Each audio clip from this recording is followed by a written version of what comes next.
मैं समझना चाहता हूँ, जनरल साहब से भी इनपुट लेता हूँ। माय क्वेश्चन इज कि देखें, जो इस वक्त जो रिलेशन चल रहे हैं इंडिया के और इजराइल के साथ, और जो जनरल साहब ने भी उसमें बताया कि एक दिन मुलाकात होती है, नेक्स्ट डे जनाब यहाँ पे अटैक शुरू हो जाते हैं, very and the other day और जनाब ईरान पे अटैक हो जाता है, और ये मोदी का विजिट एंड ऑल दो स्टफ, इन सब चीज़ों को अगर मैं जहन में रखूं तो क्या ऐसा तो नहीं है कि किसी स्टेज पे अमेरिका जो है वो बैकआउट कर जाए इस सारे कॉन्फ्लिक्ट से, और इंडिया को इजराइल जो है वो as a backup plan use कर सकता है? मोदी साहब इस वक्त पूरी कोशिश कर रहे हैं कि जो ट्रंप के दिल का रास्ता है वो नेतन्याहू से गुजरता है। जी। इसमें उनके जो कॉरपोरेट क्रोनीज हैं, अदानीज और अंबानी, जिनके बिजनेस वाबस्ता हैं, हैफा की बंदरगाह में उनके स्टेक्स हैं, चाबहार में थे, और वो ये चाहते हैं कि अमेरिका से भी ताल्लुकात बेहतर हों और इसराइल के साथ भी हों। तो हाँ। मोदी साहब ने बालाए ताक रखती है वो सारी इखलाकी और मॉरल हाई ग्राउंड जो कि नेहरूवियन नॉन अलाइंड जो इंडियन का एक स्टांस था पैलेस्टीनियंस के बारे में, हाँ। जो खड़ा था right side of international law, उसको बिल्कुल जेटिसन करके और अब एक ऐसा उन्होंने स्टांस लिया है कि एक लैप डॉग का किरदार अदा कर रहे हैं। तो ये इनका हुट्स हैं। कभी ये कतर में पकड़े जाते हैं उनकी जासूसी करते हुए, कभी वो दूसरी मामलत करते हैं। तो हमें तो इसमें कोई शक वाली बात नहीं है कि इजराइल और भारत इनके स्ट्रेटेजिक कॉन्ग्रुएंस है। ईरानियंस को ये बात समझ आनी चाहिए थी कि बदकिस्मती से उन्होंने बहुत एक्सेस दी उनको इंडियन। चले, वो तो हमने कई मरतबा उनको बताया था ईरानियंस को, लेकिन मेरे ख्याल में by the time they realized it was too late. वो बहुत देर हो चुकी थी उस वक्त तक जब रियलाइजेशन हुई ईरानियंस को।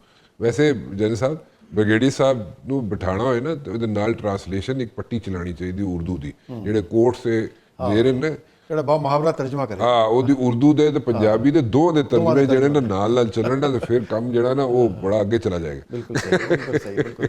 देखिए मैं क्योंकि ब्रिगेडियर साहब ਜਿਹੜੇ ਨਾ अंग्रेजी छुड़ा रहे ने, इस वास्ते ਉਹਦਾ ਇੰਪੈਕਟ ਐਡਾ ਬਣ ਨਹੀਂ ਰਿਹਾ। सर मेरा एक क्वेश्चन दसो, वैसे बड़ा मैं एक पूछना चाह रहा हूँ। देखो, the way Iranians are hitting UAE, Abu Dhabi, Qatar, जहाँ जहाँ पे बेसिस हैं अमेरिका के, don't you think this is a wrong strategy when it comes to Iran by hitting all these countries, UAE, Abu Dhabi, Qatar, Riyadh for that matter? क्योंकि इससे they are like they are creating trouble for themselves, क्योंकि सारे they are going to turn against Iran in the days to come. Don't you think so? देखिए, एक तो समझ नहीं आ रही कि तुर्की में किसने मिसाइल फायर किया। हाँ, टर्की। वहाँ मिसाइल भी गिरा के। नहीं, टर्की तो एक्सपेक्टेड था सर ईरान की तरफ वो से। लेकिन ईरान ने डिनाई किया है कि हमने तो वहाँ फायर नहीं किया। अच्छा, उसके बाद कुछ सऊदी अरब ऐसे मकामात पे गिरे हैं कि जो कह रहे हैं हमने नहीं किए। और जहाँ तक इनका यूएई का तल्लक है और ये कुवैत का, कतर, यहाँ तो बहुत बड़े बेसिस थे इनके, देखे ना, अल-हदीद सबसे बड़ा बेस। अच्छा, वो हिट कर रहे हैं इनको जो फॉरनर, लेकिन उनको तो हिट नहीं हो रहे ना सर। नहीं, क्यों नहीं हिट हो रहे? किधर सर? देखें बाकी जो एयरपोर्ट कौन मैनेज कर रहा है? 1%। नहीं, देखें जहाँ वो रहते हैं सर, जहाँ काम करते हैं। सर यूएई में अगर हिट कर रहा है, if they are hitting, if the Iranian missiles or drones are hitting UAE, so they are hitting the private properties. Well, the majority of them. And same goes for like Riyadh, and same goes for like Qatar. Very few are like hitting the Kuwait में जो उनका fifth fleet, sir very few क्या fifth fleet को जो hit किया है Kuwait में, वहाँ एक अच्छी खासी उस पे इवैक्यूएशन कर रहे हैं। That's one example, right? From the last like so many days, there is only one example.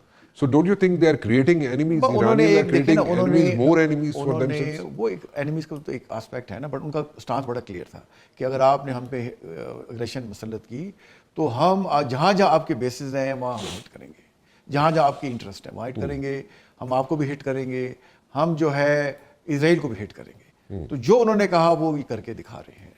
और फिर स्टेट ऑफ, जैसे मैंने पहले कहा, हुर्मुज़ बंद कर दी। अब 2 अमेरिकन वहाँ एयरक्राफ्ट कैरियर खड़े हुए हैं गल्फ ऑफ ओमान के पास, जो जेराल्ड फोर्ट थोड़ा पीछे है, तो लेकिन स्टेट ऑफ हुर्मुज़ वो ओपन नहीं करा सक रहे। तो कब तक स्टेट ऑफ, अगर आप तो डीएसपी रहे हैं जनरल साहब, आप नहीं समझते कि यहाँ पे एक स्ट्रेटजी के तहत ये सब कंट्रीज जो हैं जिनको ईरान हिट कर रहा है, और इजराइल और America, they are like just in a position, they are like just watching कि let the Iranians exhaust and then they will like hit back. Don't you think that's one of the strategies? बताएगा। पर जैसे मैंने आपको मिसाल दी कि फिलहाल जो है, अगर ईरान को चाहिए कि तल अवीव पे स्ट्राइक को तेजी करे और अपना नेवल कॉम्पोनेंट जो पूरी तरह इस्तेमाल नहीं कर सक रहा, वो जो स्वार्म्स ऑफ बोट्स हैं और स्पीड बोट्स और कामिकाजी बोट्स जो हैं, उनके साथ इस्तेमाल करके अगर वो किसी अच्छा खासा डैमेज कर देते हैं, मतलब हम नहीं चाहते कि वो जंग तूल पकड़े या एक दूसरे में नुकसान करें, बट अब तो देखिए चीज़ें खुल गई हैं। और जब आप किसी मुल्क पे एग्रेशन कर देते हैं अगेंस्ट आर्टिकल 24 यून के तहत, तो आर्टिकल 51 के तहत उनका हक तो बनता है। फिर आप उन जैसे हमें कह रहे हैं कि जी वो औरतें मारेगी वहाँ पे, फिर आप नहीं कह सकते देखें जी आपने वहाँ हिट कर दिए, यूएई में टारगेट हिट कर दिया, कुवैत में कर दिया, कतर में कर दिया। वो तो फिर उसका राइट ऑफ रिस्पॉन्स तो उसके पास है वो। और फिर एक ऐसा मुल्क जिसको जब से वो वहाँ रजीम चेंज हुई है 79 से, देखें आपको 37 ईयर्स हो गए, और वो आप उसको 40 साल से ज़्यादा हो गए, तो उस पर आपने पाबंदी लगाई हुई है। खैर, और वो एनपीटी का मेंबर भी है, सर, वो वैसे- एनपीटी का सर, मेंबर वैसे- भी है। वैसे थोड़ी पाबंदी- मैं डायकॉटमी जी, बताऊं, जी। एनपीटी का मेंबर है ईरान, उस पर आपने उसकी न्यूक्लियर साइट पे हिट किया, या इंडिया है एनपीटी का मेंबर नहीं है, उसको न्यूक्लियर सप्लाई ग्रुप का हिस्सा भी बनाया है। और रिसेंट जो खबर आई कि कनाडा के साथ उसका यूरेनियम का एग्रीमेंट हुआ है। तो ये हमें चीज़ें देखनी चाहिए कि एक पॉलिसी कुछ और हो, प्रैक्टिकली कुछ चीज़ें और कर सकते हैं। हमें अल्लाह का शुक्र अदा करना चाहिए राना साहब। ठीक। जो मेन चीज़ हमारे पाकिस्तान का कंसर्न है कि हमारे अफगानिस्तान में भी लड़ाई जारी है, हमारे ईरान में देखिए इतनी बड़ी जंग हो रही है, इंडिया हमारे सरहदों पे अपनी एक्सरसाइजें कर रहा है, पाकिस्तान के अवाम सुकून में है, और रमज़ान का महीना खुशी से इबादतें कर रहे हैं, हमारे बाजार खुले हुए हैं, और सड़कों पर रौनक रवा दवा चीज़ें लाइफ है।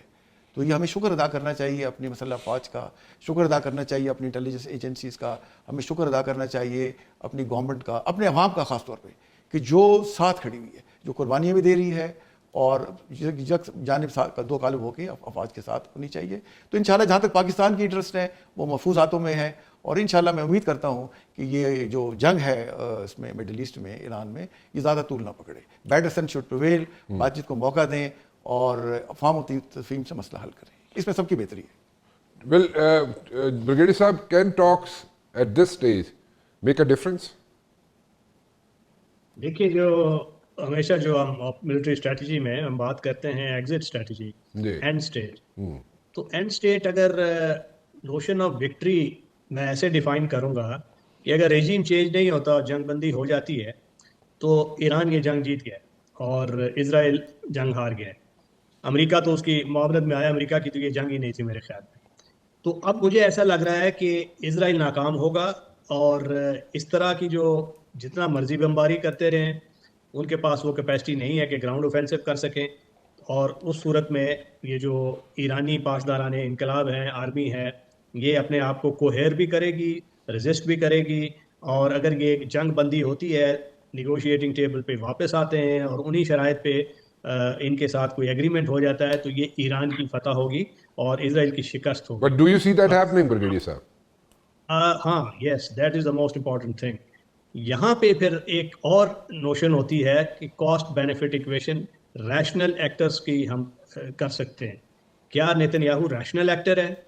ये एक हमें देखना पड़ेगा, क्योंकि अगर वो जंग हारता हुआ अपने आप को देखेगा, उसकी हार तो यही है कि अगर ये रिजीम चेंज नहीं होता और ईरान के हिस्से बखरे नहीं होते, तो वो जंग हार जाएगा और अगला इलेक्शन नहीं जीत पाएगा, जेल जाएगा।